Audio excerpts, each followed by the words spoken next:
And hello, my name is Martin, and today what we're going to be doing is we're going to be creating a post-processing volume, and that's going to allow us to create the last element that we need to really sell the underwater effect.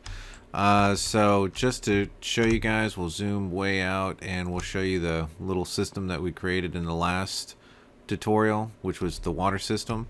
From there, we gave it, it's basically a geometry with a material, wave material on top, and a more transparent wave material on the bottom. But once you get down here, what you'll notice is it sort of looks like, it looks kind of weird. It doesn't really look like we went underwater. Usually the light will change when we go underwater to whatever the color of the water is. So there's some type of tint that happens to the lighting, and we're going to be able to actually do this by creating a post-processing volume. So let's go ahead and grab one of these and put it out on the floor. Once it's out on the floor, I'm actually going to scroll down to the bottom because the brush settings for some reason are way down here. So we can go ahead and let's make this a, let's make it 500 tab by 500 tab by 500, so we have a box that's big enough for us to be able to zip into real quick and have our character walk into and walk out of. Okay. The other thing that I'm also going to do is I'm going to put the post-processing volume somewhere where I can easily find it and I can definitely know where it is and about how big it is. So what I'm going to do is I'm just going to put it here in front of the driveway and know that the post-processing volume more or less starts where the driveway ends. So when I push play on my character, I can just flip around and go right into the post-processing volume.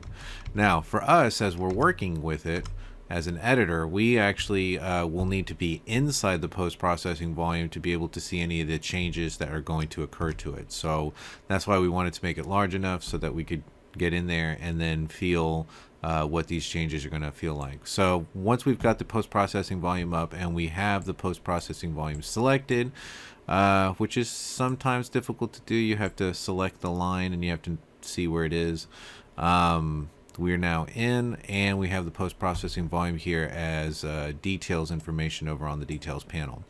So right away, what we're going to see is different categories. So we have lens, we have color grading, we have film, we have rendering features, we have post-processing volume settings, we have the brush settings, actor, which we'll get to in a little bit, but that's basically what we get. So we get, even though there's tons of options in there, like each one of these we're going to open up and we're going to see that there are sometimes 20-30 different things that you can do with it. So literally this post-processing volume lets us do a lot of different things, but the main categories, like I said, are going to be lens, color grading, film, the post-processing volume settings, and then at some point we'll get into actor, and we already saw what we could do with the brush settings, right? We can obviously make the box bigger. So we're inside the box. Let's just double check. We are indeed inside the box. So let's go ahead and start messing around with the settings. So the most obvious one, and the one that we're going to see the most effect in right away, is going to be the color settings, the color grading settings. So let me go ahead and close some of these up because I was in them messing around. First thing we want to do is probably go to the white balance. In the white balance, you're going to have one that gives you color temperature. 6500 degrees Kelvin should be white. As you move into this direction, you should actually be getting more reds. And as we go into this direction, we should be getting more blues. Generally, the way this works is 6500 is white light. So when you go and buy like light bulbs, you'll actually see these color gradings on the outside of light bulbs. But usually 3200, 3300 is usually around, it's what's called tungsten lighting, which gives you sort of like an orangey red. And as you go into the higher numbers, 65, they start becoming more blue. So you get from red to white, and then it starts shifting over into the blues. But this seems to be working backwards for some reason. It's color balancing differently. Then you have tint. So let me take that out and go into tint. So again, if you're at 0%, you're effectively getting what should feel like to you white light.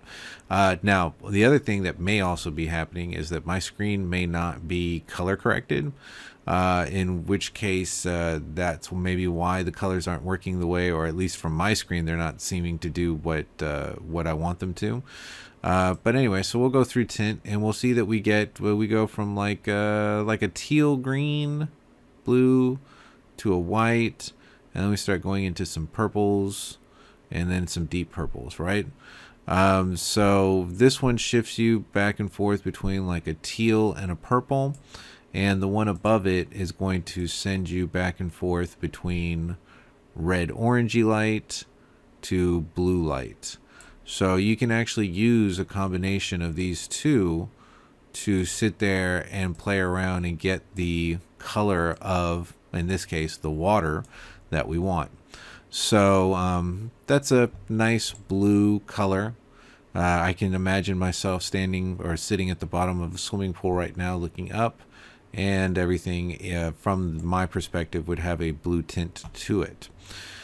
From there, you can go into global settings, shadows, midtones, high tones. High tones are going to be the lighter colors. Midtones are going to be density-wise, they're going to have a little bit more color to them, and shadows are going to have a lot more black. So it's going to be color. So this is think of this as like different tones.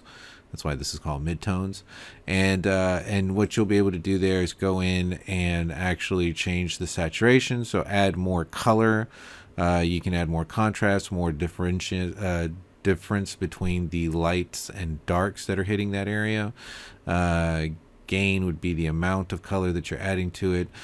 Just for some fun stuff, if we go into saturation and we do something like remove this and remove that, and we take the tints off, everything goes into more or less a black and white. And let's see, maybe not in saturation. Let's do this.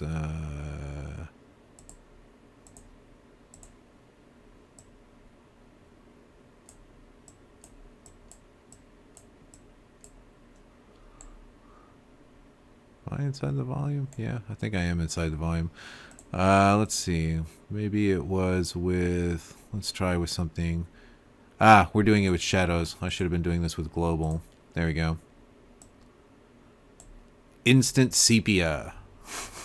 So maybe you're creating like an old Western style game, and you want to give the thing something like a cartoon feel, where it feels like you're playing on the pages of like old paper, like parchment or something. And you want to create sort of like a sepia tone, you'd have it right there.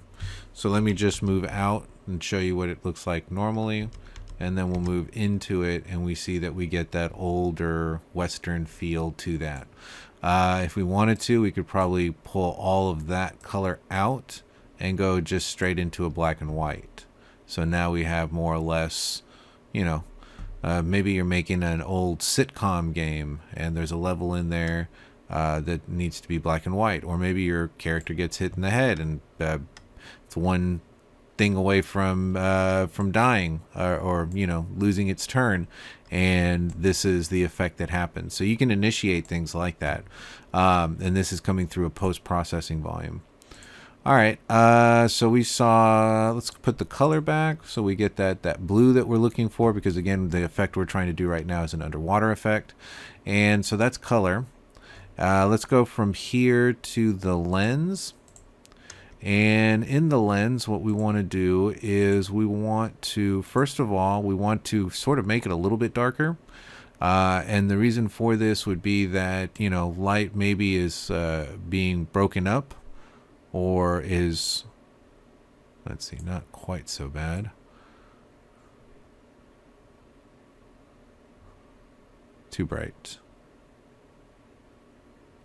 There we go. So definitely brighter outside. We sort of lose some brightness as we go in. And, you know, for the effect of water anyways, the deeper you go into water, the harder it is for light to try to penetrate the surface, which means that eventually you go into what would be water with no light in it. So that's what we're doing here, is we're adding a little bit of exposure, or dropping the exposure, so that we get a little bit less light traveling through the volume. Next thing we'll probably do, let's see what camera does. Nope, not anything in there. Let's go into the lens flare. Water will sometimes bend light a little bit, so if we were to add a lens flare and then add the intensity, you can see that the lens flare is now starting to move around with us. and you can play around with the coloring of that. I'll leave that to you. I just wanted to add it. The next thing that we're going to do is we're going to add what's called a vignette. The vignette is going to sort of make the darker around the outside and leave more of a bright light in the middle. And this actually comes from the way film used to look, because they used to have to use a very large light bulb and then shoot that through the film. And the effect was that the outside would not be as bright as the stuff that was in the middle. Because of the way that the light bulb works. Now, for example, if you were going to be doing something where this was meant to look like footage from a security system, you can add what's called jitter. And you can see that you start getting like a little bit of graininess, sort of like you're looking at a old school television set, and you can actually increase the graininess of that. And now we have something that looks like we're looking at the world through like an old school television set. Which again, is not the effect that we're looking for, but really, really neat that you can add that, and this is where that option would be. The next thing that we're going to do is we're going to change depth of field, because the way that light travels through the water as we look through the volume of water, not looking up or down for the intensity of light, things become blurry because there's more atoms in front of them, right? Water, even though it's fluid, it's still a bunch of atoms. And so as you look through it, as you look through the thickness of it, things start to tend to blur out. So we can actually add a depth of field here, and let's put this to a level of about 20. And we can see now that we're getting a really nice blur on things. And you can change that. I mean, you know, we could, let's say, flip it from 20 to 50. We get a little bit less. It's more, the further stuff away from us is a little bit more blurry. But, you know, depending on the character and the situation, let's try a 30. Let's try a 1. That's very blurry. This is heavily chlorinated water. Yeah, your eyes are burning, and this is all you see, right? At a focal distance of 1. Let's go back to 20, because at least there are things we could at least see. So some fun stuff that we were able to do with the lens, the color grading. So at this point, we've only messed around with those two. The next thing that we could do is, let's see. Well, the next thing that I definitely want to talk about would be the post-processing volume settings. And really what I'm looking at here is the blend radius. Like how this effect, how long does it take for this effect once I go inside the box to start feeling that way? So let me move. Okay, so let me just put myself here so we can see the edge of the box. And I'm moving really slow, sorry. So we're still feeling some blurriness, but we're technically outside the box. So boom, everything just came back. And this is what they mean by the radius blend. Like how far away from the box does it take before you start to automatically start to feel those effects? And how do those effects, like, do they just automatically pop in? Or are they set? Let's do a weight blend. So right now it's 100, meaning that as soon as we get close to the box, it's gonna just pop in.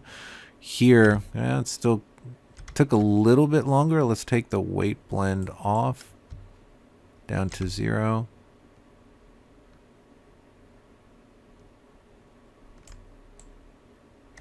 Now we're definitely inside the box. And we're not getting any effect because we've taken the weight blend completely off. So we are going to need a little bit there. And let's go, okay. So it's outside the box. Let's drop the radius down, let's say to 10. And we'll look at that and see once we start to feel. So that was much closer to the box, right? So with a radius of 10 units outside of the box, we started to feel the effects of that. And I want to see when the color changes. Which I'm not seeing too much. put these all back to 0. And there's our color again. So I do like the radius at 100. Maybe we'll leave the weight blend at 1.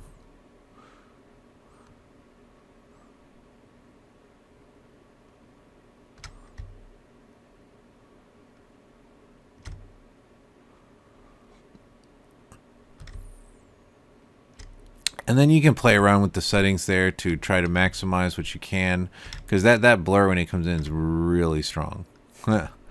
Okay, so we've seen the post-processing volume. We've been able to add a lens of flare. We've been able to change the color. We've added some blur to create some realness as far as things blurring out when you're underwater, although that mesh doesn't look much like it blurred out. So anyways, color, lens flare, setting the distance away from the unit as far as how it's going to blend between it and the outside environment when you go into this particular volume. So now that we have the settings for the volume, what we will do in the next tutorial, I'll break it down again because it's getting a little bit long, is we're going to take those settings and apply it down here and make the shape that we need to, and then test it and make sure that everything feels okay. All right. So I hope you found the video enjoyable and have a wonderful day. Bye-bye.